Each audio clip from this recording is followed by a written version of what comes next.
hingað komin María Elvira Méndez Pinedo, sælvertu. We will conduct this conversation in English. You are a professor at the university in the law department. You have, of course, been on this show before, as most of my viewers know. But we are going to talk about a very important subject: the sort of a growing grassroots movements against the sort of the domination of banking, finance, and capital, especially within Europe. And you have a very interesting book there, or a booklet, written by a 93-year-old Frenchman. It's called Indignez-vous, which actually means be shocked. Hneykslist á íslensku. Could you tell me a bit about this? Yes, I think we live in a very interesting times because the old times are fading away and the new times are not yet there. And this book is a reflection of new times that are coming but are growing. This is a book that has been a sparkling, small revolution in France. The figures are starting to be impressive. It has been sold in almost 2 million copies, 1.7 million translated into 20 languages. And this is a man, a hero of the resistance, la résistance française. That he is 93. Yes. And he is making a call for pacific revolt, a pacific revolution in the style of the leaders such as Gandhi. And he is reminding the French that there is a need to resist against how the world is going and is dominated now by multinationals and speculative capitalism, not the market, but speculative capitalism. And he reminds the French of the roots of the resistance program and how they intended to assure for France, and they did it for a long period of time, a lot of very important things that now we are losing right in front of our noses, and those are, for instance, the social security for everybody, the pension rights for elderly people when they stop working, the energy resources such as gas, electricity, coal, etc. They should be in public ownership, and of course they were national in that time. Yes. The question is, at European level, should they be national or European, or that's another debate. Public, like big banks and big insurance companies, they should also be public. And of course, a reminder of the importance of fundamental rights, education, critical thinking, and independent press, and so on and so forth. And what is very interesting about this book is that it has this sort of book revolution has spread in France and has traveled now to Spain. Okay, tell me about that. Of course, you follow the debate in Spain very carefully. Probably the countries that I follow most. And well, the book was translated into Spanish, and it's starting to be a big success.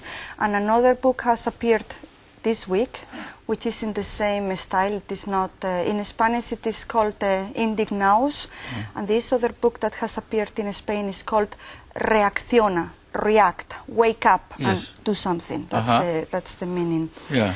And then this is also a call. This book is also a call for pacific revolution, and it is a compilation of articles and essays by leading figures in Spain, such as the economist José Luis Sampedro, who is 93 also, Baltasar Garzón, who is a very important judge. The judge, yes. Yeah, who has been fighting against corruption and for the defense of universal jurisdiction.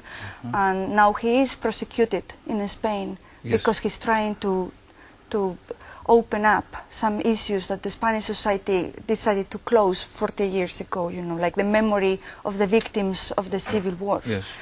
And people like Federico Mayor Zaragoza, who has been director of the UNESCO for many, many years. And it is quite interesting, the issues that are bringing to the public debate.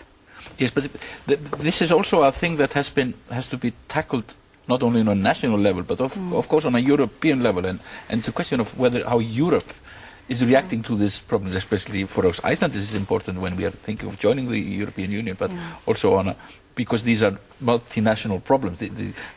They are problems that are affecting all nations, but especially Europe. And what has been very much criticized in Spain for the last 15 years, and is something very important to know, is what is called pensamiento único, like single thinking. Like there is a unique methodology to solve problems, and this methodology is the neoliberalism.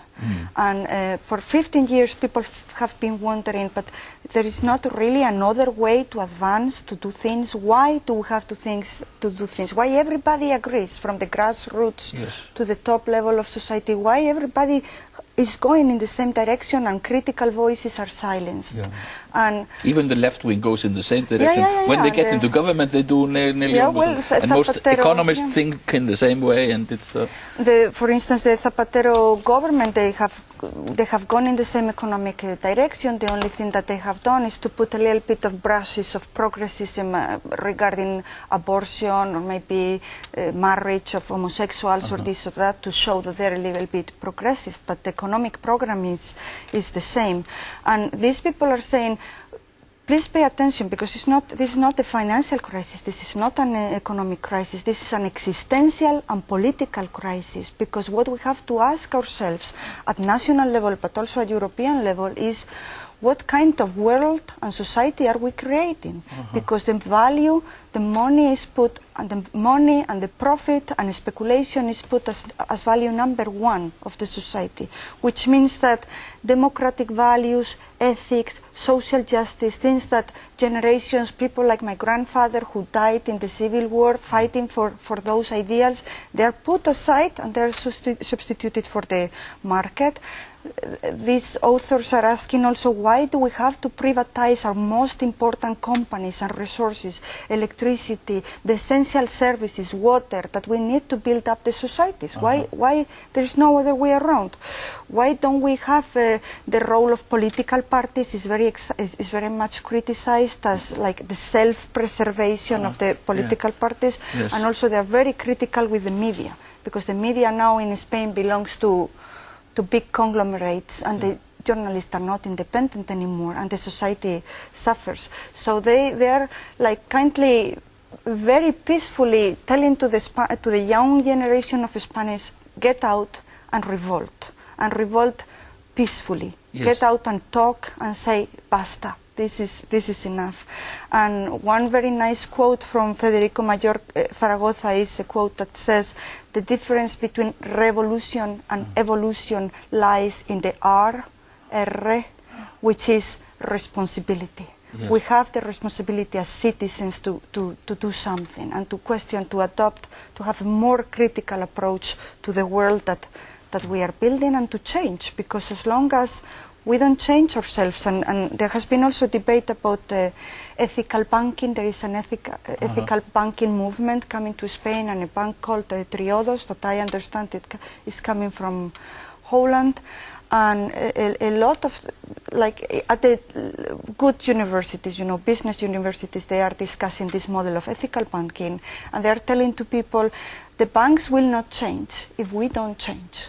If you only want profit, if you only want interest, and you want quarterly results every 3 months, the banks are going to go in the most profitable business of all, which is war, which is weapons, which is traffic of drugs, illegal substances, children, women, etc.